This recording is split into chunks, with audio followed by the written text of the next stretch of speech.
Caminas entre la gente, pero nadie te ve. Muy buenas tardes, días, según cuando nos escuchéis.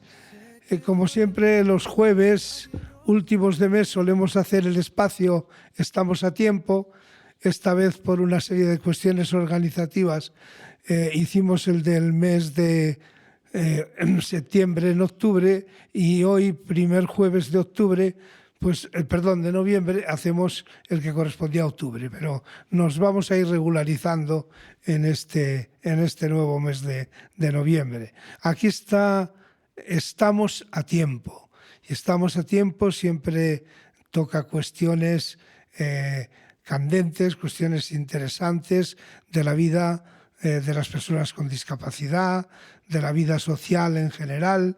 Nos traen temas a los que sí que marcamos siempre con un hito de optimismo, porque creemos en la transformación de la sociedad y, por lo tanto, planteamos un optimismo social radical que queremos hacer patente aquí con nuestras expresiones, pero que queremos también que se traduzca en hechos en la sociedad. Por eso es un programa de militancia.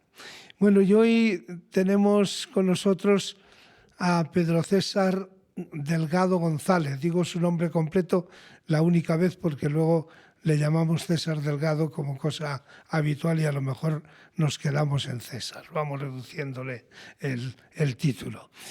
Yo quería empezar con una secuencia, y es que el pasado 31 de octubre tuvo lugar en el Congreso de los Diputados, tal como reseñamos aquí en nuestro anterior programa, tuvo lugar un acto conmemorativo del bicentenario del sistema Braille, que tiene lugar este año, puesto que Luis Braille puso sobre el tapete su sistema en 1825 y estamos celebrando ese bicentenario, digamos que con la mayor calidez y con el mayor interés posible, ¿no?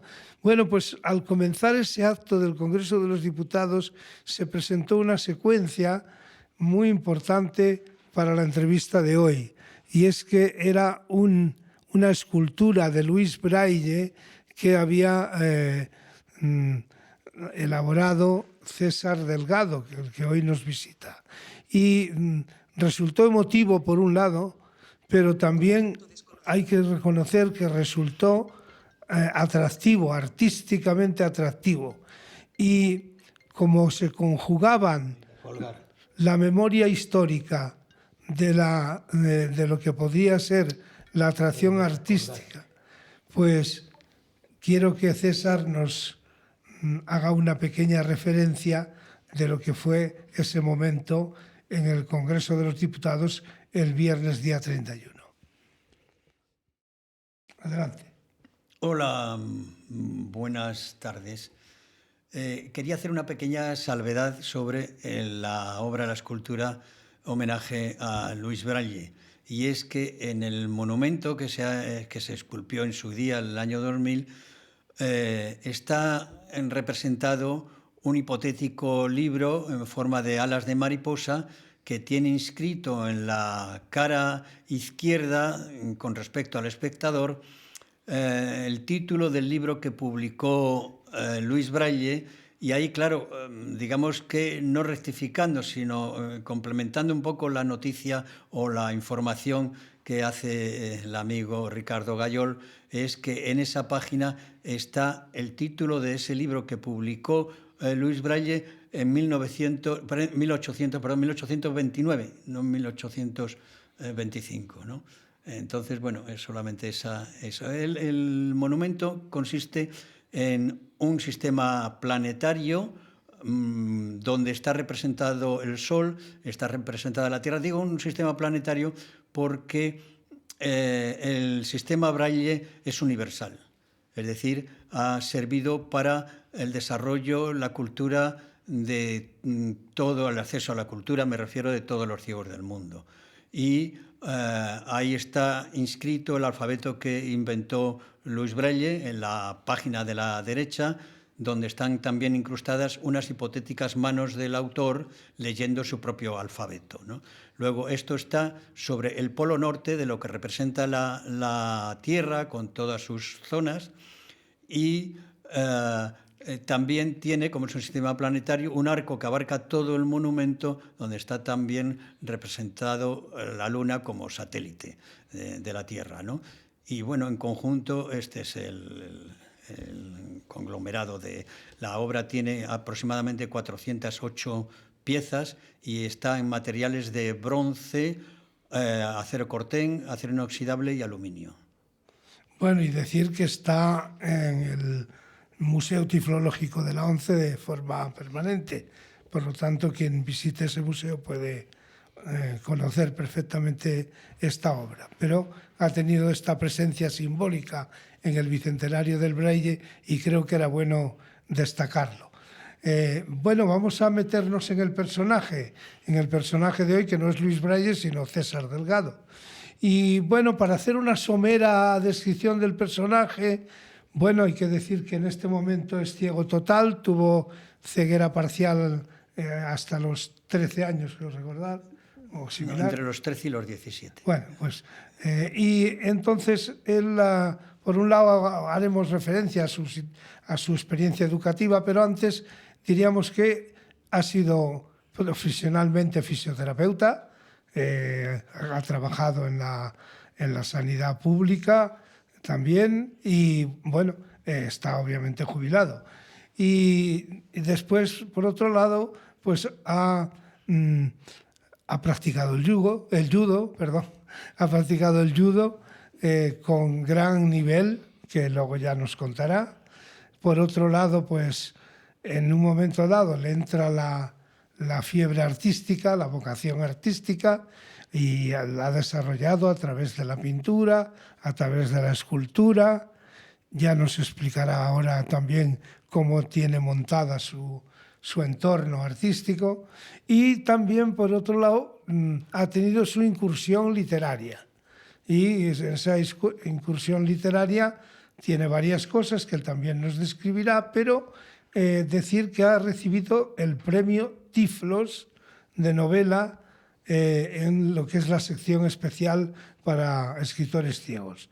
Entonces, bueno, con una obra que se llama Caruba, ¿no? Caruba, ojalá me hubiese muerto cuando nací. Bueno, fíjate, el título es espeluznante. Bueno, bien, bueno, pues después de esta mini descripción del personaje vamos a ir por partes y vamos a empezar un poco porque nos hagas una referencia a tu experiencia educativa, que fue diversa y no demasiado tranquila, digamos. Entonces, cuéntanos un poco tu evolución como alumno, como estudiante en la parte básica, digamos. Luego hablaremos de otros temas. Bueno, básicamente yo estuve por circunstancias especiales, al haber sido abandonado de padre y abandonado de madre por circunstancias de enfermedad, estuve internado en un centro de las Hijas de la Caridad, con muy mala, nula o pésima fortuna, en el sentido de que era un centro que hoy día, aunque no está inaugurado, pero sí se había planificado por la Comunidad de Madrid como Museo Nacional del Crimen, ¿no?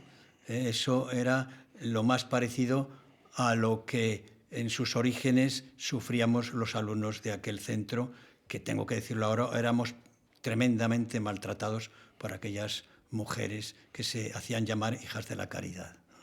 Después yo tuve la suerte de perder la vista, y digo la suerte porque gracias a aquel accidente deportivo que tuve en la niñez, pues pude estudiar el bachillerato, porque mi familia éramos muy pobres, paupérrimos podríamos decir, y con beca y con el internado y con la enseñanza en los colegios de la ONCE es como yo pude acceder al bachillerato y luego, posteriormente, a la universidad, también con beca de esta Organización Nacional de Ciegos. Muy bien. Bueno, pues de esa experiencia educativa ya nos has hecho una primera valoración en el aspecto primario, con el Colegio de las Monjas. En cuanto a los internados de la ONCE, ¿qué valoración harías?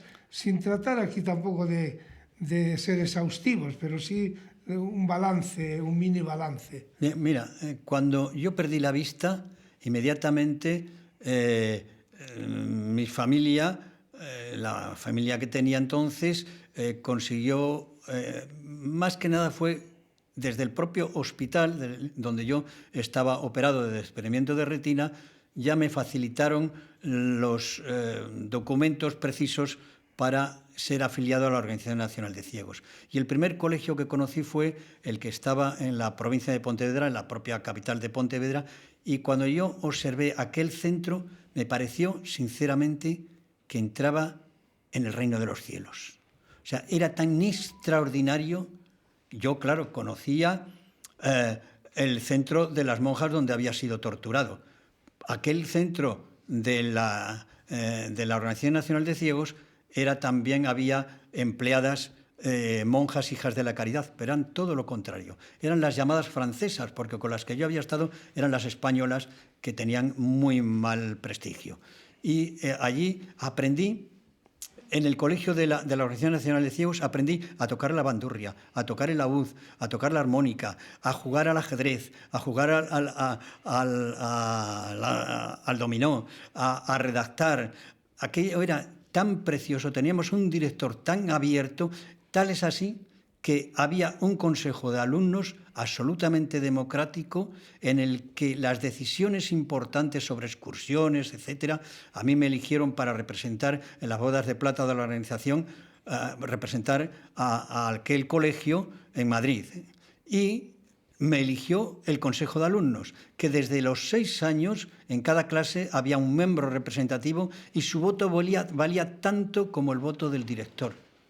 De manera que yo eso no lo había conocido nunca, y aquello era el centro más extraordinario. Yo creo que no había ningún otro colegio en España, no ya de ciegos, sino de personas videntes también, que tuviese ese desarrollo académico y pedagógico que allí encontré yo como la mayor maravilla que se puede imaginar. Pero no todos los colegios de la ONCE eran exactamente iguales, en un contexto donde existía una pedagogía todavía muy represiva, propia del sistema del momento. Sí, bueno, es así. Otra cosa fue yo cuando el traslado a Madrid me encontré yo con la sorpresa de que ese internado no tenía, digamos, los adornos pedagógicos que tenía el de Pontevedra. Eso también es cierto. Bueno, lo dejamos aquí. Tú luego accedes a los estudios de fisioterapia.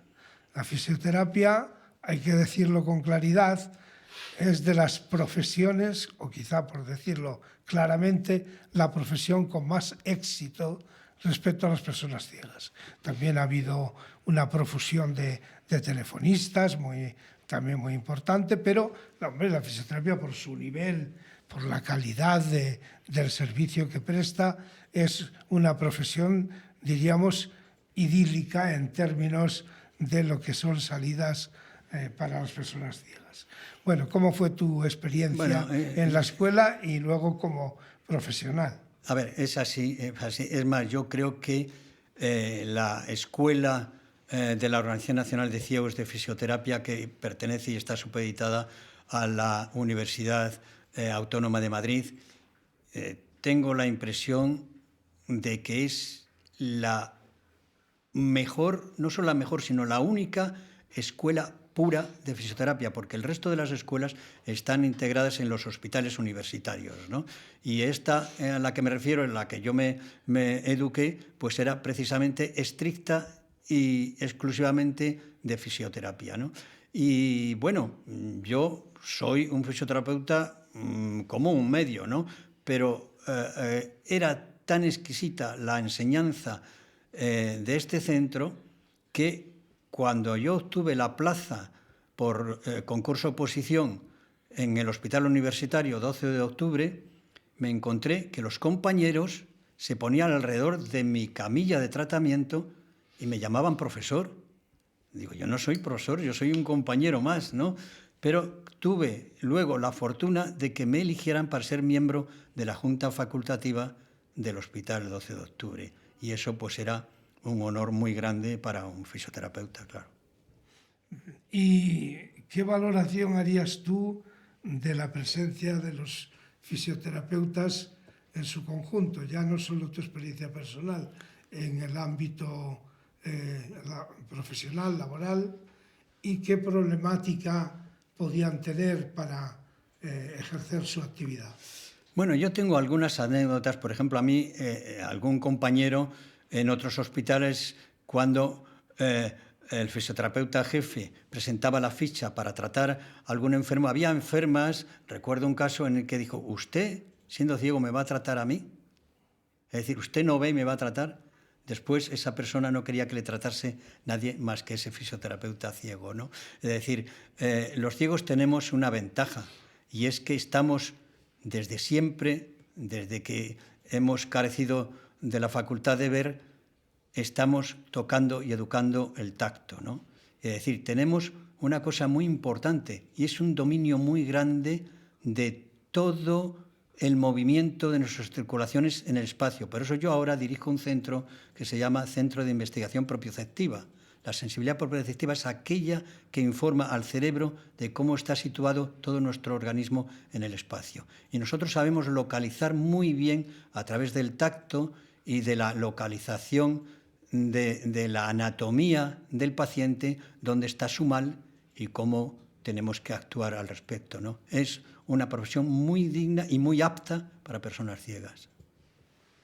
Últimamente parece que ha habido problemas de adaptación a la dinámica burocrática de la sanidad. Es decir, que se les obligaba a los fisios con discapacidad visual a hacer uso de determinados mecanismos que les dificultaban mucho su actividad, pero no en lo profesional, sino en lo burocrático.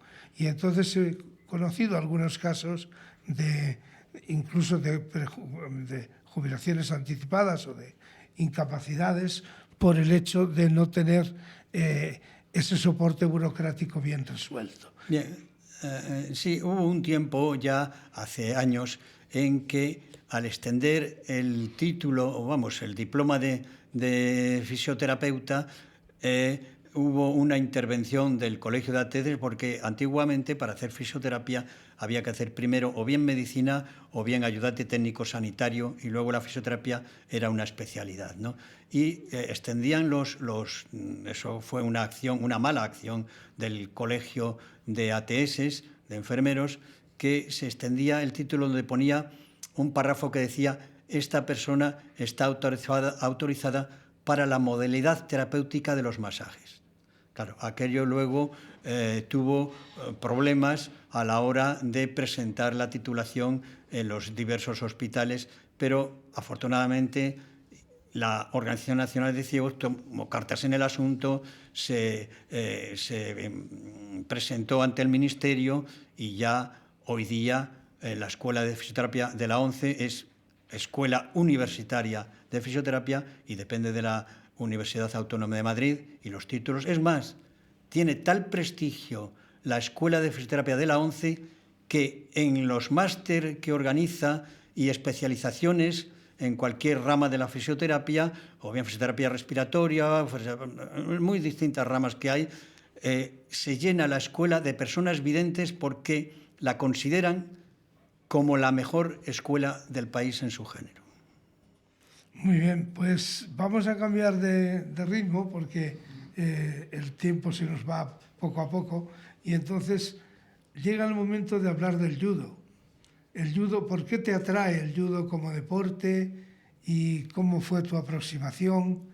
Luego hablaremos ya de los niveles de capacitación conseguidos, incluso de tu docencia del judo, ¿no? Pero empecemos por cómo te atrajo el judo como deporte, cómo te aproximaste a él.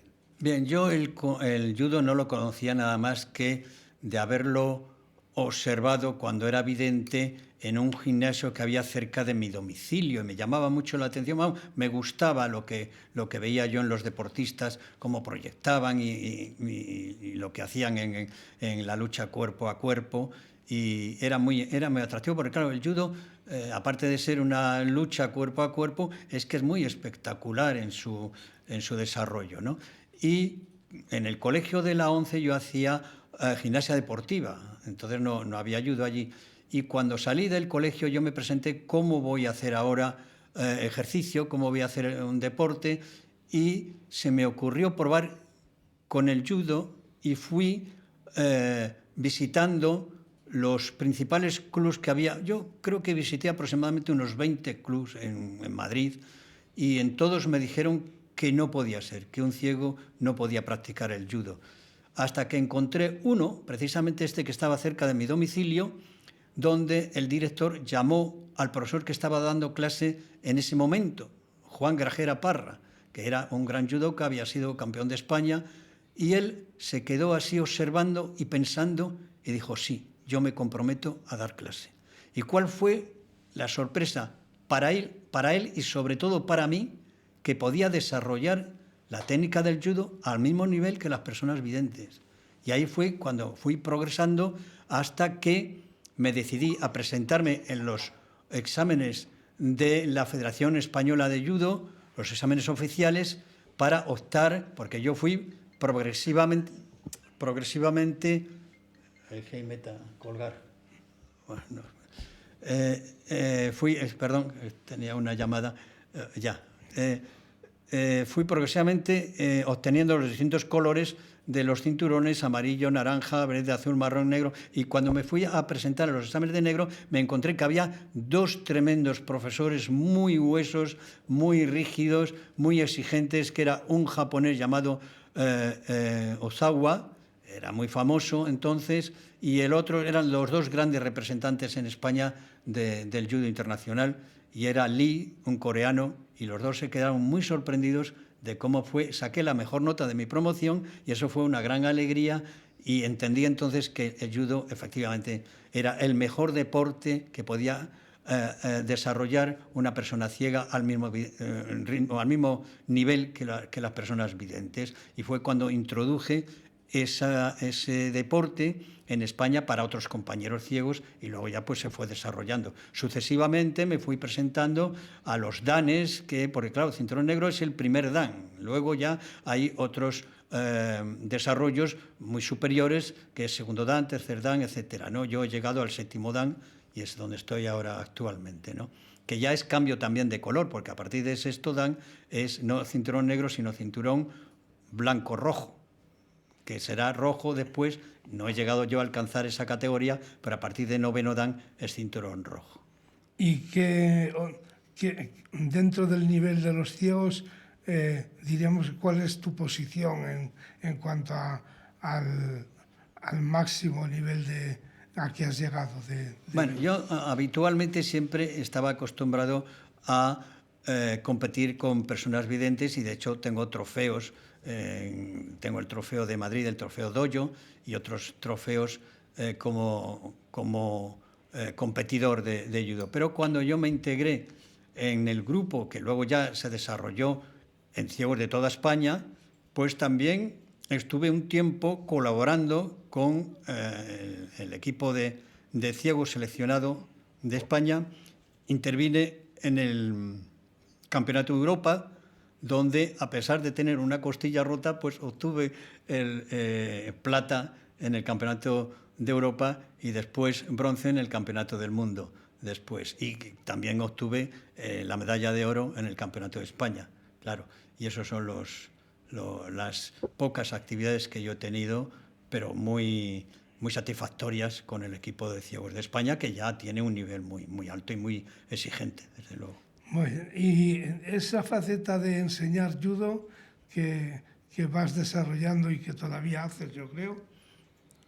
Sí, yo actualmente estoy dando clases en la localidad donde vivo, en Robledo de Chavela, y tengo pues chicos y chicas de alumnos del pueblo y también de ciudades limítrofes, ¿no?, de Villalba y de otros pueblos cercanos. Ahora bien, he estado durante muchos años dando clases de judo a videntes en los principales clubs de España, en el Club Dojo, en el Club Chamberí, en el Club Kyofu, es decir, en los principales clubs de Madrid.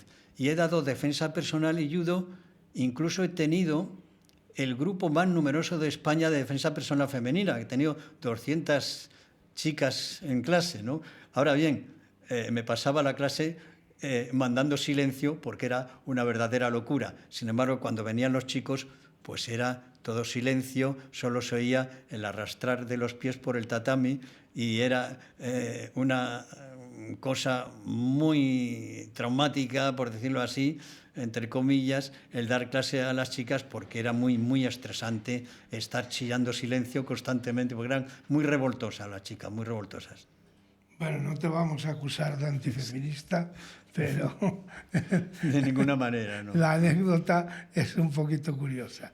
Bueno, vamos a hablar un poco de la vocación artística y vamos a hacer una pequeña entradilla para que luego nos meta la publicidad, Toni. Y empezamos diciendo, vocación artística. ¿Cómo la descubres? ¿Cómo la maduras? ¿Cómo la desarrollas en tu propia recorrido vital? A ver, cuando yo era muy miope, de niño era muy miope y utilizaba lupas y focos muy potentes para poder dibujar, aunque estaba dedicado desde muy temprano a hacer retratos al carbón de personas, de familiares y personas conocidas, ¿no? También hacía óleos, es verdad, que unos los regalaba, otros los vendía en las galerías que había en el barrio de Salamanca, donde yo vivía. Y cuando perdí totalmente la vista, yo me planteé cómo podía ser que continuase con mi principal vocación, que era la pintura y el dibujo, ¿no? Y así descubrí que el collage era una manera muy accesible para las personas ciegas, teniendo claro una idea de lo que era el color y de lo que era la forma, ¿no? Los ciegos de nacimiento pues no tienen idea del color, naturalmente, pero yo era un ciego adquirido, es decir, había conocido anteriormente la luz y el color. Pero aquí sí que quiero dar un detalle muy importante que he discutido mucho con quien estaba de decano de la Facultad de Bellas Artes hace unos años, y con la decana también, con Rosa Carcerán, y con otros profesores en escuelas internacionales, en que había un criterio sobre la pintura que denominaban arte visual por antonomasia. Yo estoy completamente opuesto a ese concepto, ¿no? Y es porque es fácil comprender qué hace un pintor cuando se enfrenta al lienzo, y hace dos cosas importantes cuando está pintando, que es presión con el pincel sobre el lienzo y después retirarse para ver qué efecto ha producido al sentido de la vista esa mancha que ha ocasionado en el lienzo. El proceso creativo tiene tres fases. Una es la concepción, es decir, la idea que tiene el autor para luego desarrollar, bien en pintura, en escultura, en literatura, en música, en lo que sea. Es una idea que forma parte del sentimiento. Luego viene la proyección, y la proyección es realización de la obra, que puede ser en escultura, en pintura. Vamos a centrarnos en la pintura. Y luego está la retroyección. La retroyección es cuando el cuadro, el lienzo, habla con el propio autor. ¿De qué manera habla? El autor, cuando hace una mancha sobre el lienzo, se retira para ver el efecto. Y entonces, como le ha producido un efecto, el cuadro le dice demasiado oscuro y va a aclararlo y se vuelve a retirar. Dice demasiado alto y vuelve sobre el lienzo y rectifica. Demasiado grande y vuelve sobre el lienzo. O sea, se establece un diálogo vivo entre el lienzo y el autor. Pero yo digo que la pintura es un arte táctil. ¿Por qué es un arte táctil? Porque precisamente el autor lo que hace es presión sobre el lienzo, que tiene que ver con el tacto, y movimiento de su brazo, con el pincel sobre el lienzo. Y claro, el movimiento es cinestesia. Cine, movimiento, estesia, sensibilidad del movimiento. Luego hay dos cosas fundamentales, el tacto y el movimiento, y la cinestesia. ¿Y qué pasa? Que el efecto final es contemplarlo. ¿Pero quién lo contempla? La visión retiniana. Es decir, los ojos contemplan lo que ya ha creado el tacto. Luego entonces la pintura, la creación, que es lo que se identifica con el arte, es un arte táctil. Porque primero hay que crear y luego contemplar. Los ojos valen para contemplar, las manos para crear. Bueno, y después de esta espléndida introducción, Tony, métenos ese aceite maravilloso que nos vas a difundir. El sabor auténtico de Jaén lo tenemos en los aceites de la marca Jaén Natural. Auténticos olivos que son fuente de salud. Añade un chorrito de aceite a tu vida y saborea lo mejor del campo en tu mesa. Ofrecemos a nuestros clientes aceite virgen extra con la más alta calidad del mercado. Llama al 91 813 64 57 y aprovecha nuestra oferta especial de aceite virgen extra con entrega gratis en tu casa. Di que llamas de parte de Radiodiversidad. Conoce nuestro aceite en Jaén Natural. www.jaennatural.es. Recuerda llamar al 91 813 64 57. Espléndido este anuncio, qué maravilloso ese aceite que nos traes, Tony. Gracias. Nos ha permitido además hacer un pequeño descanso en esta carga que nos está dando César de toda una ingente actividad y esta magnífica aproximación que nos acaba de hacer a lo que es su visión del arte. Bueno, pero vamos a hacer un poco más de historia y háblanos de tus primeros pasos en esa creación que tú decías. Bueno, bien, los primeros pasos era que yo llegué a conseguir reproducir obras clásicas ya desde los 5 años. Aprendí a leer aproximadamente entre los 2 y 3 años y después a dibujar, pues con 4 o 5 años ya dibujaba con bastante dignidad, ¿no? Y como había comentado anteriormente, bueno, pues a los 10, 11, 12 años lo que hacía era generalmente cuadros al óleo, reproducciones de otros autores clásicos y retratos al carbón, que eso es lo que yo desarrollé mucho. Después, ya posteriormente, bueno, pues he tenido la oportunidad de exponer en Alemania, en Francia, en Italia, en el Reino Unido, en España, en varios sitios, 4 veces en el Círculo de Bellas Artes y también en el Palacio de Congresos y Exposiciones y en algunas galerías privadas, ¿no? Eso ha sido la historia a grandes rasgos. Bien, ¿esto ocurre en qué años? Pues ocurre primero en los años más, digamos, de la infancia, que fueron los años 50. Ahí es cuando yo aprendí. ¿Cómo aprendí yo a leer? Pues era porque era tan pequeñito, tenía 2 años cuando yo empecé a ser interno, que las monjas no me dejaban ir a clase porque la clase de párvulos era a partir de los 5 años. Y aprendí a leer en la cuna, donde me echaban unas estampitas, donde las onomatopeyas hacían su conexión con la gráfica y, por ejemplo, pues aprendí la I mayúscula, minúscula con un caballito que relinchaba. Aprendí la E mayúscula y minúscula con una ovejita que balaba. Aprendí la U mayúscula, minúscula con un buey que mugía, ¿no? Y así fui poquito a poco, solo, gracias a las estampitas que me echaban las monjas en la cuna, a leer. Claro, aprendí solo, naturalmente. Y esto me pasó también después cuando perdí la vista a los 13 años, que observé una cosa muy curiosa, que era más fácil aprender a leer en braille que aprender a leer en tinta. Y de hecho luego me di cuenta, ya posteriormente, ya de adulto, ya casi de viejo como soy ahora, pues que los niños ciegos aprenden a leer antes que los videntes. Es muy curioso cómo aprenden los niños ciegos. Por ejemplo, como ponía hace poco en el acto que tuvimos en el Congreso de los Diputados, un niño ciego para aprender la A solo necesita recordar un punto. Siempre es un punto la A para los niños ciegos, bueno, y para los adultos. Pero los niños videntes tienen que aprender la A mayúscula, la A minúscula, la A de imprenta, que es muy retorcida, la A redondilla, la A gótica, o sea, un sinfín de signos diferentes, muy distintos unos de otros, pero que todos son identificables con la letra A. Y los niños con un punto, los niños ciegos con un punto tienen bastante. Sí. Bueno, y entonces, al afrontar el arte, tenemos la pintura y tenemos la escultura. Bueno, ¿cómo te sitúas ante las dos expresiones? Bien, es curioso, ¿no?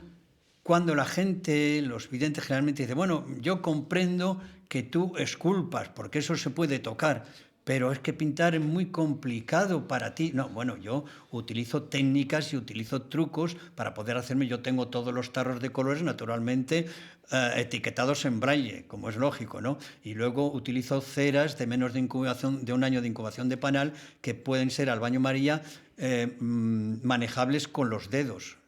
O sea, eso es así. Es relativamente fácil el incorporarse en la pintura por esos medios, ¿no? Por esas técnicas, esos trucos, ¿no? Ahora bien, es muchísimo más difícil, curiosamente, para un ciego esculpir que pintar. Por una razón, porque para pintar solo hay que gobernar un plano y dos dimensiones, largo y ancho, pero un solo plano. Pero es que en la escultura, a nada que se mueva un poquito, un solo grado en los 360 grados, la perspectiva ya es completamente distinta. Y en escultura hay que gobernar un número infinito de planos, no un solo plano, porque cada grado que giramos alrededor de la escultura es una perspectiva completamente distinta. Y gobernar infinito número de planos es mucho más difícil que gobernar un plano. De manera que es más asequible incluso la pintura para un ciego que la escultura. Antes de entrar en las formas estables de trabajo, taller, en el centro, me gustaría preguntarte un poco cómo dirías tú que es, o cuál dirías tú que es tu mejor momento desde el punto de vista artístico. ¿O no ha llegado? No, nunca ha llegado. O sea, ya decía Picasso en su tiempo, salvando lógicamente las distancias, que un cuadro se terminaba cuando ya no había más que ponerle, ¿no? O sea, es decir, nunca está uno conforme con la obra definitiva. Eso les ocurre generalmente a todos los autores. Ahora, ¿cuándo me quedé yo completamente insatisfecho? Nunca estás satisfecho. Eso no, porque esperas siempre progresar y llegar un poco más allá. Ahora bien, sí que es verdad que la emoción más grande que tuve fue cuando conseguí pintar a mi hermano fallecido, ya habiendo perdido la vista, hacerle un retrato de lo que yo recordaba cómo era su rostro, poderlo reproducir y que todo el mundo lo reconociera cuando había sido reproducido desde la ceguera. Eso fue muy emocionante. Extraordinario, realmente. Vamos a hablar de tus formas de trabajo más estables. Por ejemplo, yo recuerdo el taller de Oporto. ¿Qué nos puedes contar de esa experiencia? ¿Cuánto duró y qué trabajos eras capaces de desempeñar allí? Sí, bueno, en el taller de Oporto fue muy curiosa. Primero me presenté a un concurso del Ministerio de Obras Públicas y Urbanismo para conseguir el espacio, ¿no? Conseguí ganar ese concurso y me proporcionó ese espacio a un precio bastante fácil de afrontar con mi economía. Y ahí luego, después fui solicitando al Fondo de Ayuda a Iniciativas Culturales, que aquí mi compañero Ricardo Gayol fue el autor y redactor de aquella posibilidad que teníamos todos los afiliados dedicados al arte en un aspecto o en otro, una modalidad u otra, para optar a ese fondo de ayudas que tenía la Organización Nacional de Ciegos. Yo tuve la suerte de que me concedieran una muy buena subvención para emplearla en la compra de maquinaria que yo precisaba, y además tuve después también el honor de recibir una cosa muy emocionante, que fue la inauguración del primer presidente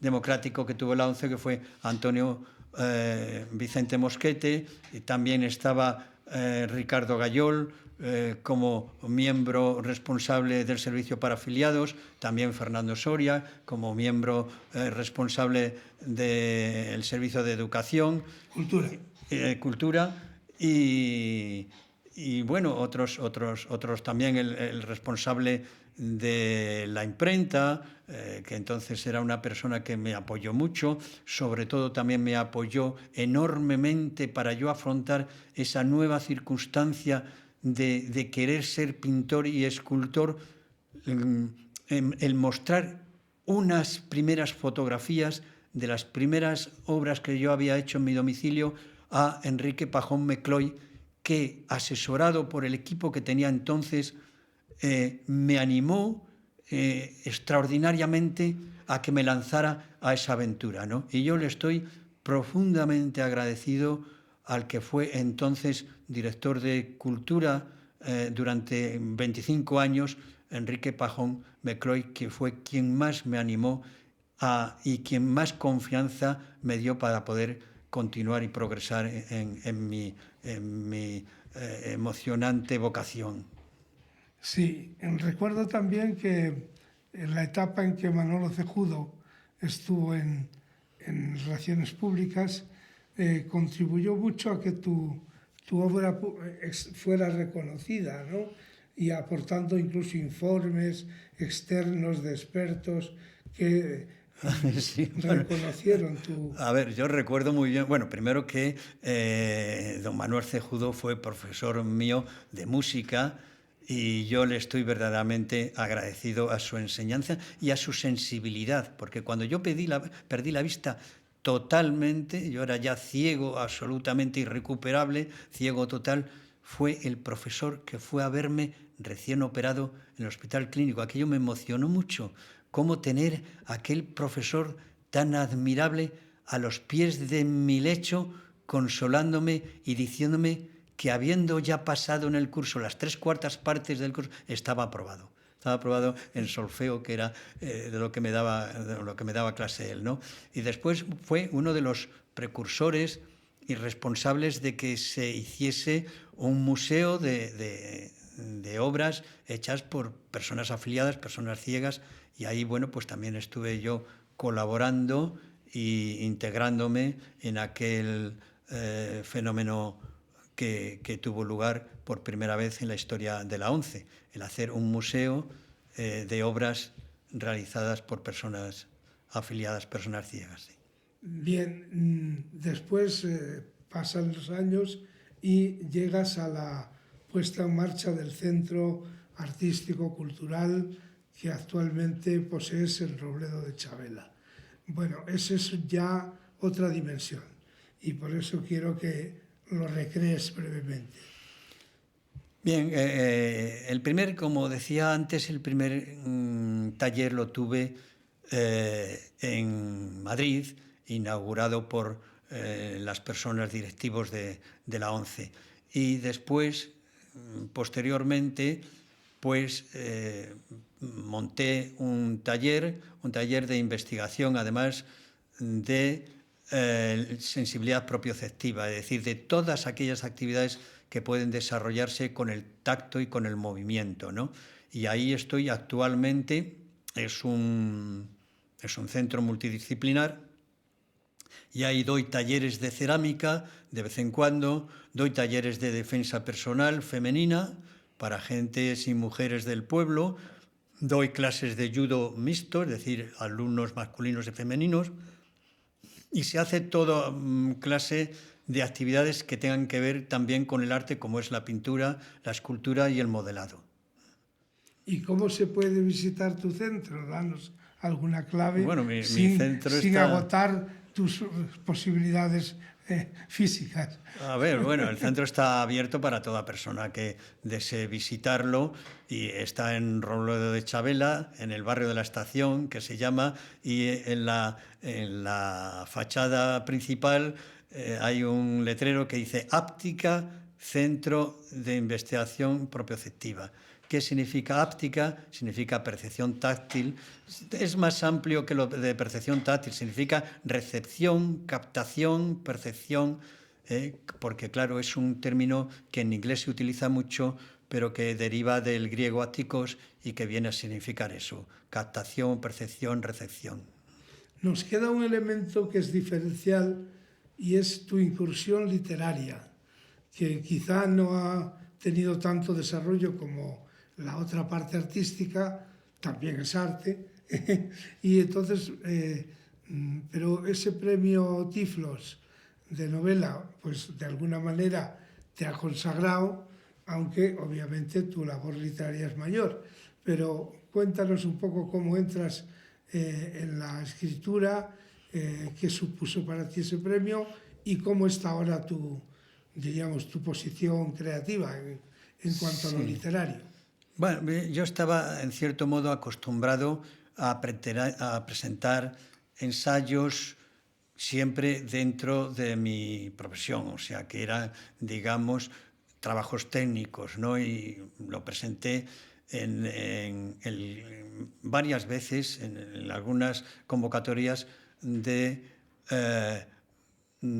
cultura, se llamaba Fondo de Cultura Europea, no, Congreso de Cultura Europea, efectivamente. El Congreso de Cultura Europea se hacía en la Universidad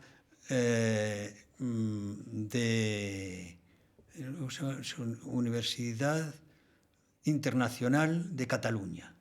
Ahí se hacía el Congreso de Cultura Europea. Y ahí varios años presenté algunas ponencias relativas no solamente al arte, sino a la fisioterapia también, ¿no? Y me habías preguntado sobre...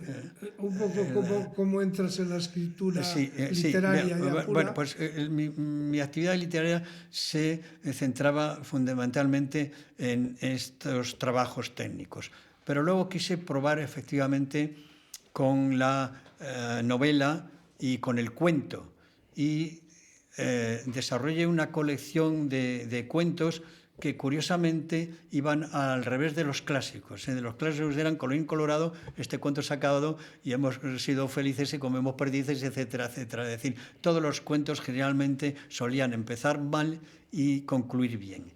Y yo opté por invertir el término. Es lo mismo que hacían los pintores franceses, que se llama inversionismo, ¿no? Que es decir, trabajar con colores complementarios en lugar de con los colores auténticos. Pues esto lo quise yo hacer también a nivel de literatura, y lo que hice fue empezar todos los cuentos muy bien y acabarlos muy mal, ¿no? Tengo algunos que efectivamente sí acaban bien, pero la mayoría de la colección son cuentos que empiezan muy desgraciadamente y acaban empiezan muy afortunadamente y acaban con gran desgracia, ¿no? Bueno, es invertir un poco los sentimientos. Y después opté por hacer una novela autobiográfica, en cierto modo, que hoy día no se entiende como un trabajo autobiográfico, sino que lo llaman ahora de otra manera. ¿Tú te acuerdas de cómo le llaman ahora a esta manera de autobiográfica de escribir? No, autoficción, le llaman autoficción, ¿no?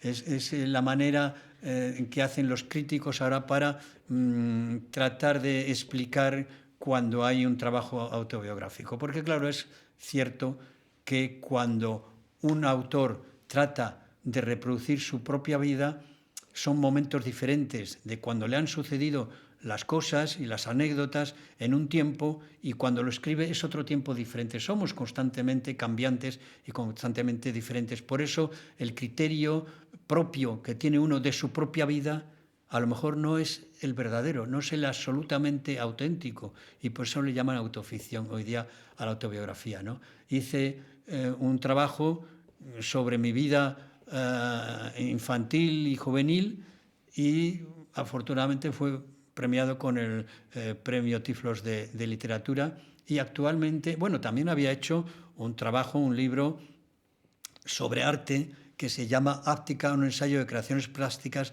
a través de la percepción táctil, ¿no? Eso ya fue hace muchos años. Y ahora estoy actualmente haciendo otra colección de cuentos y un ensayo que yo creo que puede ser bastante interesante, que es la explicación científica de la inexistencia del mundo. Y creo que eso pues va a tener un desarrollo bastante atractivo, aunque hay que estudiar mucho para poderlo concluir. Bueno, por hablar de cosas más, diríamos, más pragmáticas, el premio a la novela Caruba, del premio Tiflos, ¿qué supuso para ti en términos, diríamos, sociales, en términos también literarios? Bueno, pues lo primero supuso el reconocimiento de que aquello merecía. Hay que tener en cuenta que la ONCE, cuando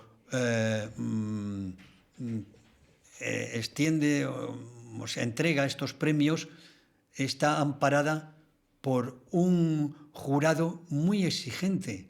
Algunos de los miembros son miembros de la Real Academia de la Lengua, o sea que no es cualquier cosa. Y además, en una ocasión en que un crítico presentó mi novela y se notaba perfectamente que la había leído de cabo a rabo, pues ya explicó, siendo miembro del jurado, que era uno de los premios nacionales en España que se podía garantizar la honradez y la rectitud en el juicio y en la concesión de los premios. Y aquello pues fue una cosa de gran alegría, porque no se trata de tener un enchufe o una recomendación, sino que la obra merece la pena. ¿Y los cuentos qué significado tienen? Los cuentos son cuentos de amor desgraciado. Y todos los autores, no solamente yo, todos los autores, en cualquier cosa que escriban, lo que hacen es estar influidos por sus propias vivencias durante la vida, ¿no? Cuando yo expuse en la Galería Abril una colección de pinturas, yo quise decir, porque claro, la gente me decía que tenía una inclinación hacia el arte de Kandinsky, ¿no? Y yo me negaba porque no había visto nunca las obras de Kandinsky. ¿Cómo podían decirme aquello? Yo no tenía influencias.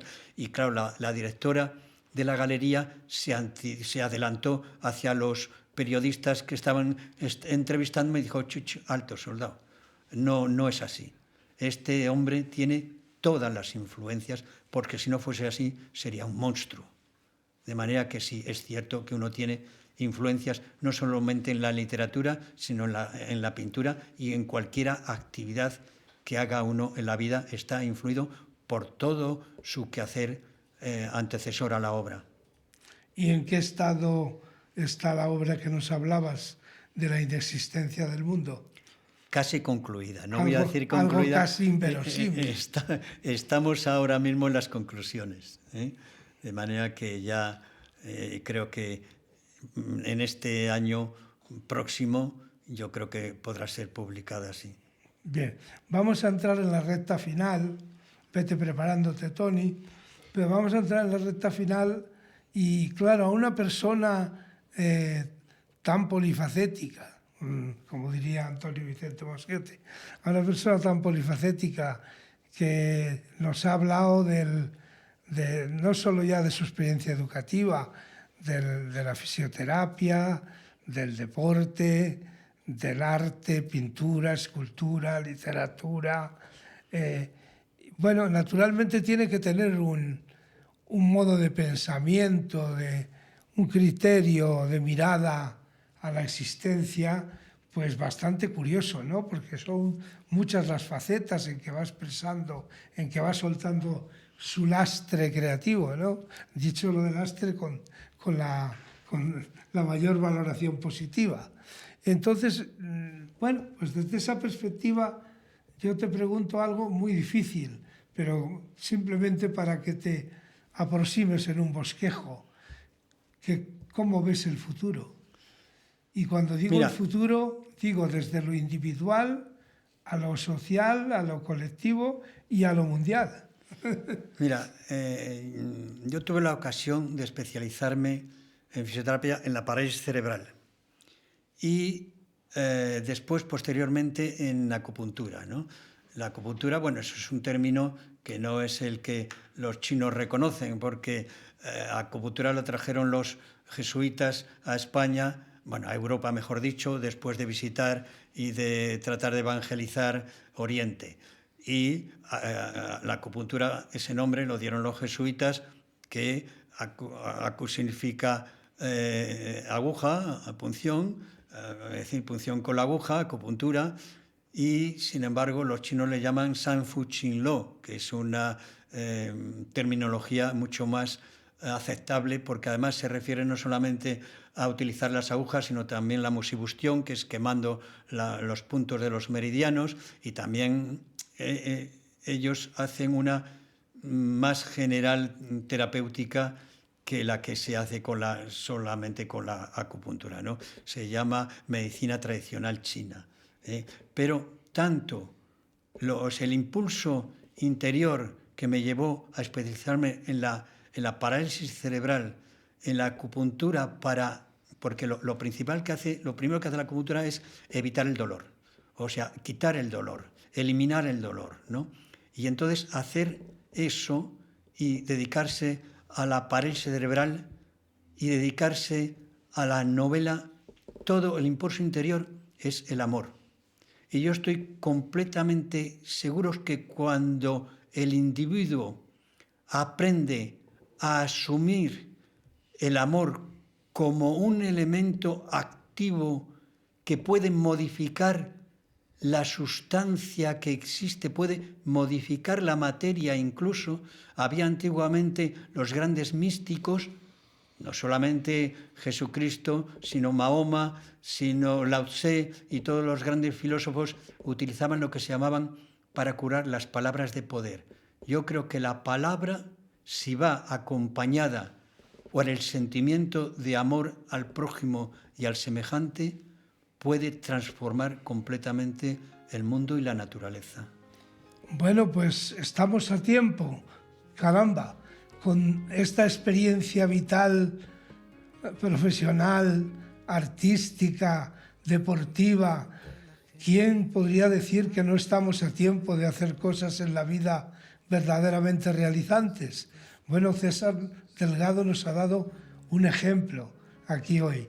Y eso es lo que queríamos transmitiros, ese punto vital en un hombre, además, que, bueno, que tiene su análisis bastante complejo de lo que es la realidad del mundo, pero que lo complejo no necesariamente tiene que ser errático ni erróneo.